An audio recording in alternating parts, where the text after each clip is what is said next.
दुनियाँको जुनसुकै नम्बरलाई पनि यदि हामीले 5 ले मल्टिप्लाई गर्छौँ भनेपछि सर्ट तरिकाले आन्सर कसरी निकाल्ने त्यो सिकाउँछु म तपाईलाई। आउनुस् अब फर्स्ट वाला क्वेसन छ 864 × 5 छ। अब सबभन्दा पहिला के गरौँ भन्दाखेरि 864 को ठ्याक्कै हाफ कति हुन्छ त्यो लेखौँ। ठ्याक्कै हाफ चाहिँ 432 हुन्छ। अनि 5 सँग मल्टिप्लाई गर्दा चाहिँ हामीले पछाडि 0 एड गर्नुपर्ने हुन्छ। यो नै हामीहरुको कति हुन्छ फाइनल आन्सर आउँछ। त्यसैगरी सेकेन्डको गरौँ। अब सेकेन्डको 17 को ठ्याक्कै हाफ गर्नुस् कति हुन्छ 8.5 हुन्छ। अब एउटा कुरा तपाई हेर्नुहुन्छ भनेपछि माथि पोइन्टमा आन्सर आएको थिएन, त्यसैले हामीले 0 एड गरेको थियौं लास्टमा। तर यता चाहिँ के भएको छ पोइन्टमा आन्सर आएको छ। अब हामी के गरौँ भन्दाखेरि चाहिँ यो पोइन्टलाई हटाइदिउँ, यो नै हाम्रो के हुन्छ फाइनल आन्सर हुन्छ। त्यसैगरी चाहिँ 241 को ठ्याक्कै हाफ गर्नुस् कति हुन्छ 120.5 हुन्छ।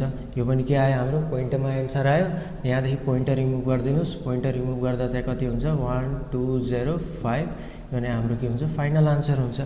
अब यसको आन्सर चाहिँ कति हुन्छ तपाईहरु मलाई कमेन्टमा भन्नु होला। सक्दो आफ्नो साथीहरुलाई पनि शेयर गर्नु होला।